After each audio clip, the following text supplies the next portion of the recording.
Des milliers de Burkinabés se sont rassemblés ce samedi à Ouagadougou en réponse à l'appel de la Coordination nationale de la veille citoyenne. Objectif, exprimer un soutien indéfectible aux autorités de la transition et dialoguer directement avec le chef de la transition et de l'état d'avancement de cette période charnière.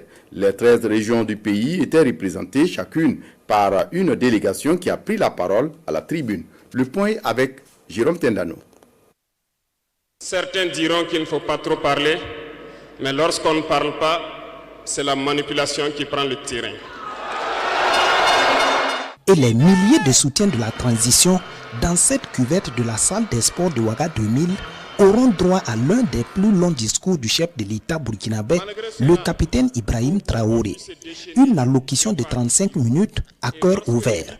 En réponse au témoignage de gratitude des 13 délégués régionaux, le chef de l'État considère tous ses acquis comme étant ceux du peuple, dont le soutien est déterminant dans la poursuite de la voie tracée dès sa prise du pouvoir. Démanteler l'impérialisme enfoui dans notre administration et particulièrement au sein des forces de défense et de sécurité. Lorsque nous nous sommes révoltés le 30 septembre 2022, la première des choses était de chercher à savoir qui sont ces conseillers militaires et où ils étaient. Nous avons donc pu identifier que le mal est profond. Et la première des choses était de leur demander de quitter notre armée.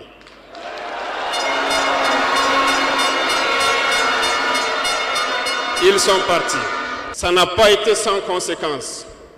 Parce que lorsque nous avons déjà demandé aux conseillers de partir, nous avons senti des manifestations. On nous a fait comprendre qu'on ne pourra pas s'en sortir sans eux. Et à chaque fois qu'ils nous le disaient, ça s'est traduit par des attaques d'envergure sur le terrain. Un autre constat, ignorant au départ des conseillers militaires, le réveil de plusieurs cellules terroristes dormantes. C'est alors qu'avec courage et détermination, les autorités prient les forces étrangères de libérer également le sol burkinabé. La réorganisation rapide de l'armée intervient. Elle est soutenue une fois de plus par le peuple conscient du Burkina. Les attaques se sont enchaînées immédiatement. Déou, Tinakov, Partiaga, ainsi de suite. Mais ce qu'ils avaient oublié, c'est que le peuple du Burkina Faso avait compris notre message et s'était engagé sur la même voie que nous.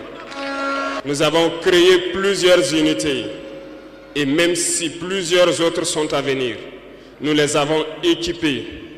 Et aujourd'hui, cet équipement se poursuit parce que dans les jours à venir, les mois à venir, ce que vous allez voir venir au Burkina Faso doit faire de notre armée une puissance à craindre. Le combat contre l'impérialisme s'annonce âpre, prévient le chef suprême des armées, qui siffle par ailleurs la fin de la récréation pour les perturbateurs, tout en appelant les patriotes burkinabés à la vigilance. Le combat qui est engagé contre l'impérialisme sera dur, très dur.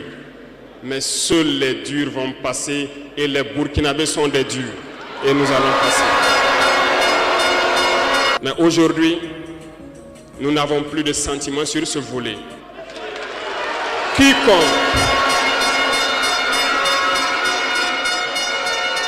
Quiconque va trahir sa patrie au profit de l'impérialisme, il sera traité comme tel.